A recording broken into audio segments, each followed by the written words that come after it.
कहाँ से होती है, किया इसे पैदा किसने। बॉर्डर पलर भैया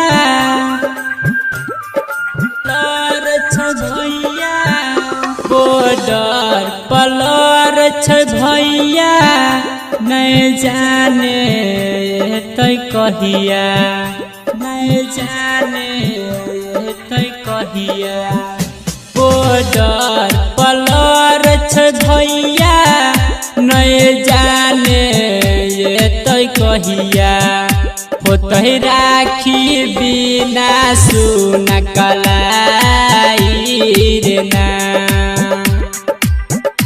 कोन हाल में होतै हमारा भाई रे ना।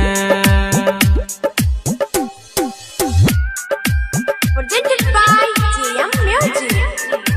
अभी आप सुन रहे हैं प्लैनेट म्यूजिक की शानदार प्रस्तुति।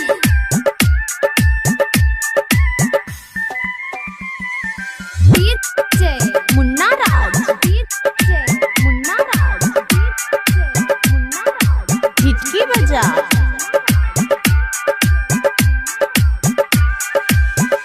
जो जो जो रे पुरबा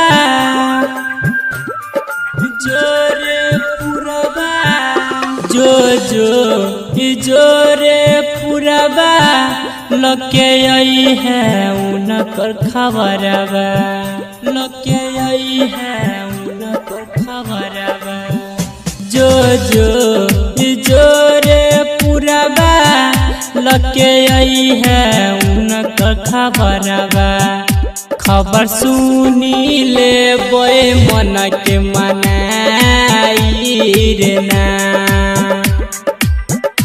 कोन हाल में होतै हमारा भाई रे ना।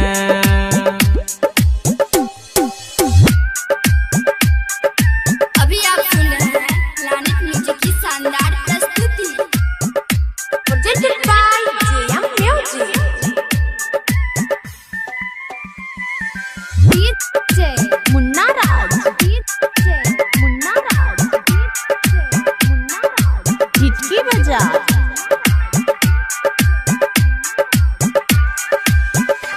अखिया से गिर छलो रबा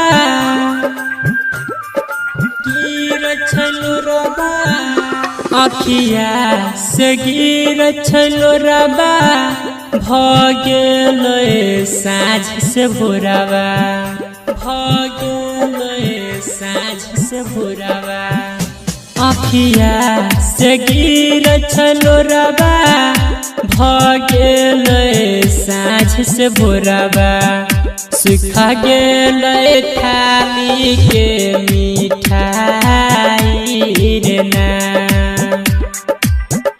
कोन हाल में हो तेरा मंजी भाई रे ना।